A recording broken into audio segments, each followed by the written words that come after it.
Bună, dragi pofticioși! Propunerea mea de azi este delicioasa prăjitură ecler la tavă. Rămâneți alături pentru lista ingredientelor și modul de preparare.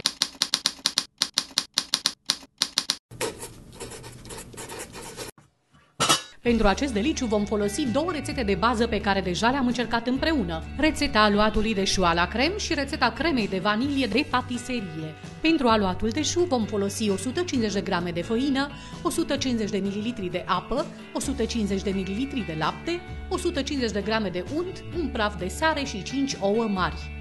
Pentru cremă vom folosi crema Diplomat, o derivată din crema de bază de patiserie, pentru care vom avea nevoie de 500 de ml de lapte, 6 gălbenușuri, 150 de grame de zahăr, 50 de grame de făină, 400 de ml de smântână pentru frișcă, 10 grame de gelatină și 2 linguri de extract de vanilie. În plus, vom avea nevoie de un ganaș de ciocolată pe care îl vom prepara din 200 de ml de smântână pentru frișcă și 150 de grame de ciocolată cu 54% cacao și de 600 de ml de smântână pentru frișcă bătută cu 50 de grame de zahăr pudră vanilat.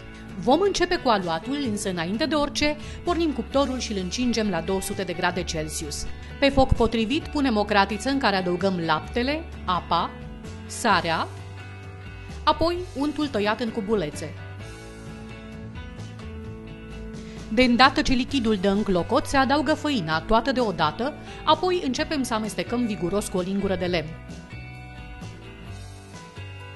Aluatul va deveni din ce în ce mai dens. Amestecăm și după ce aluatul se leagă, până când pe fundul cratiței se va forma o poșghiță albicioasă. În total, timpul de gătire al aluatului pentru ecler este de 4-5 minute. Aluatul de ecler are nevoie de această gătire suplimentară ca să piardă cât mai mult lichid. După ce se gătește, îl scot din cratiță și îl pun într-un castron.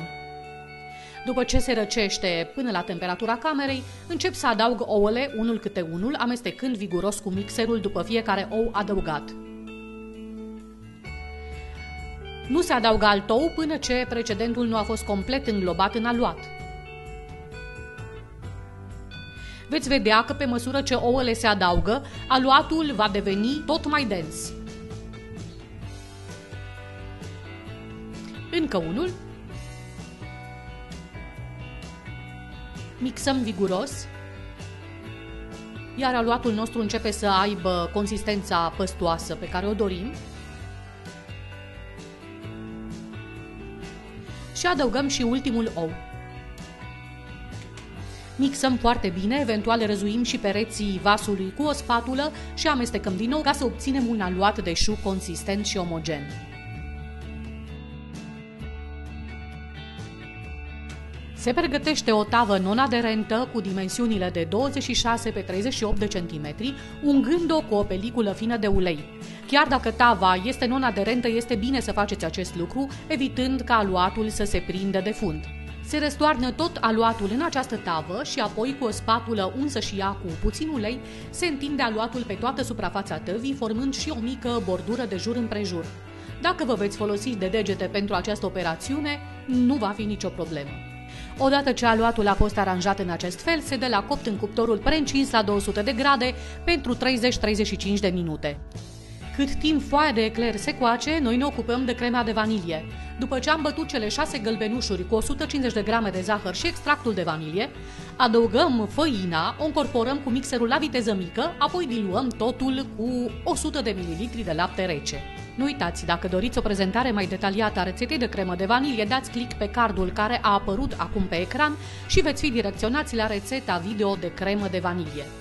Între timp, restul de 400 de ml de lapte se fierb pe foc mic până când se înfierbântă bine, apoi se adaugă crema de gălbenușuri și făină pe care am făcut-o la pasul precedent. Se amestecă totul 3-4 minute pe foc până când se îngroașă bine, apoi crema, ca să se răcească mai rapid, se transferă într-un castron. Eu prefer întotdeauna gelatina în foi, am 10 grame de gelatină pe care o pun într-un castron și o hidratez în apă foarte rece. Între timp, blatul nostru s-a copt, nu vă speriați de aspectul lui încrețit pentru că va fi foarte plăcut să descoperim în prăjitură aceste valuri de aluat de ecler. Îl scot din tavă și îl las la răcit pe un grătar. Pe lista ingredientelor pentru cremă avem și 400 de ml de smântână pentru frișcă. Ea trebuie să fie foarte rece, o vom bate spumă cu un mixer. După 5 minute, gelatina s-a hidratat. O stoarcem bine, apoi o încorporăm în crema de vanilie, care trebuie să fie încă destul de caldă, la o temperatură de aproximativ 40 de grade. Atenție, nu fierbinte, pentru că la 60 de grade proprietățile gelatinei se pierd.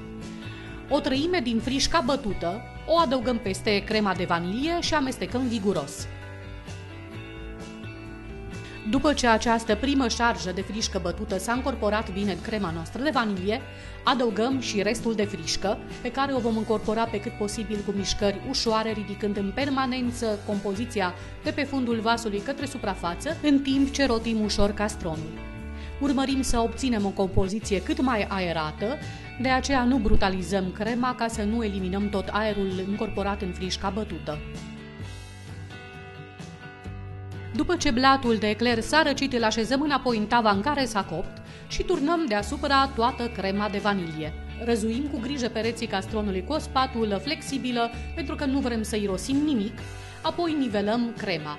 În mod normal, gelatina din cremă ar avea nevoie de ore ca să se seteze, dar noi vom îngrăbi puțin lucrurile și vom da prăjitura pentru 20 de minute la congelator. Pentru ganașul de ciocolată vom înfierbânta cele 200 de grame de smântână pentru frișcă într-un castron, apoi vom adăuga ciocolata, cele 150 de grame de ciocolată cu 54% cacao, ruptă în bucăți.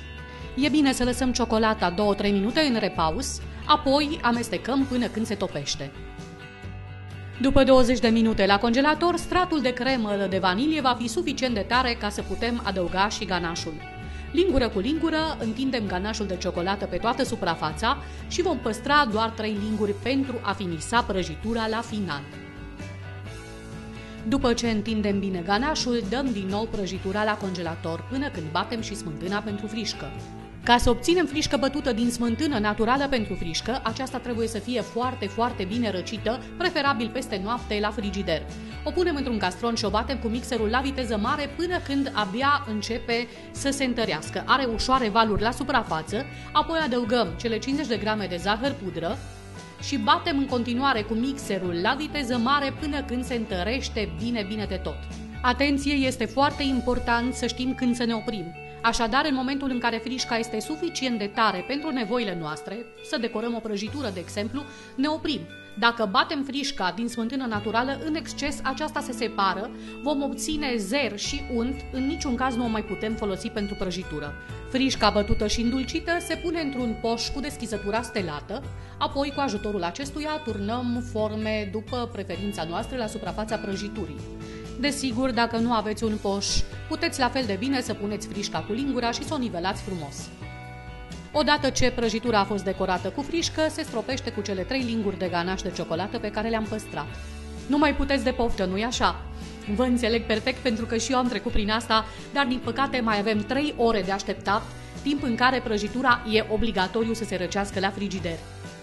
Ei, dar 3 ore până la urmă nu sunt chiar o veșnicie, au trecut și ele și am ajuns la momentul cel mai plăcut, acela în care vom porționa și apoi vom servi prăjitura. După preferință puteți porționa prăjitura în cuburi sau în felii, după cum vă place vouă mai mult și după cât de mare vă este pofta. Abia aștept să-mi scot o porție. Și uite, am ajuns la momentul în care mă pot bucura de ea. E una dintre cele mai bune prăjituri pe care le-am făcut vreodată. Vă doresc spor la treabă și poftă bună. Nu uitați, abonați-vă la canalul nostru de YouTube pentru și mai multe rețete delicioase.